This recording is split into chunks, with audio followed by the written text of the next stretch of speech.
This is One on One.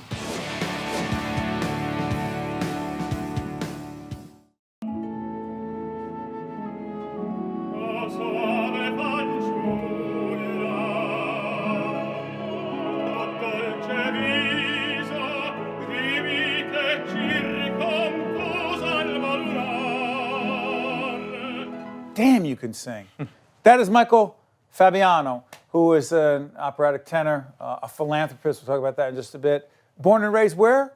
Well, born in New Jersey.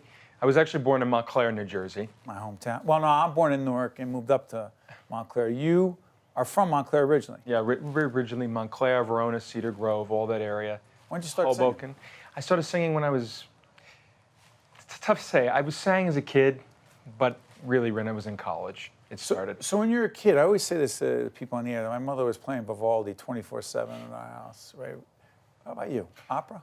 It wasn't opera in our house, but both of my parents studied music, so we had Dvorak playing, Beethoven on, a lot of that stuff. And then my mother was a musical theater girl, so she had a lot of the Roger and Hammerstein stuff playing on cassette tapes when that was still existed back then. It was always in the docket, but never was in my head that it was going to be my career.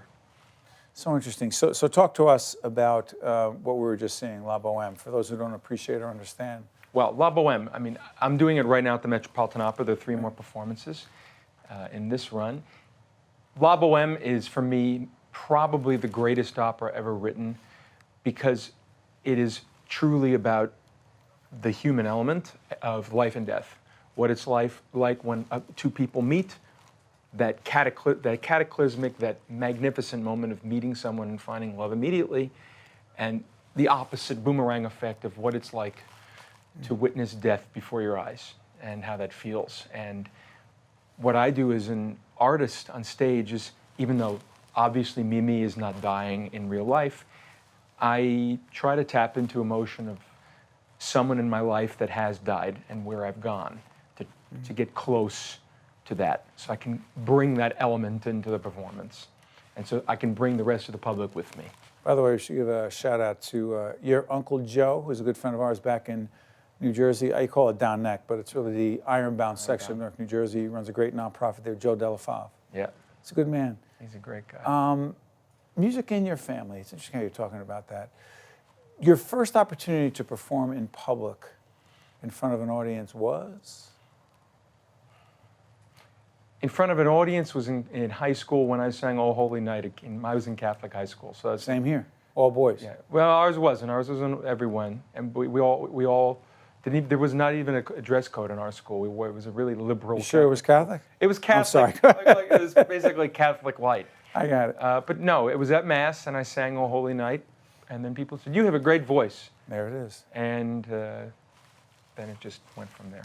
Talk about ArtSmart, is it? Yeah.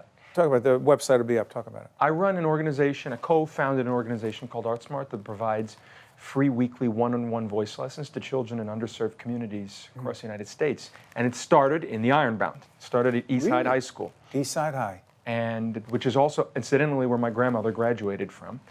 But that's where we started the program, and it's expanded. Now we provide over 10,000 free music lessons to children across the country.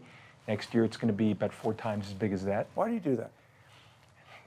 Multiple reasons. Number one, we want to prove, and we are proving, that there's a causal relationship between music education and success in the classroom and graduation rates. And we've seen that kids that operate during the school day with a music lesson. See, the point of our program is we don't operate as an extracurricular activity. We function during the school day.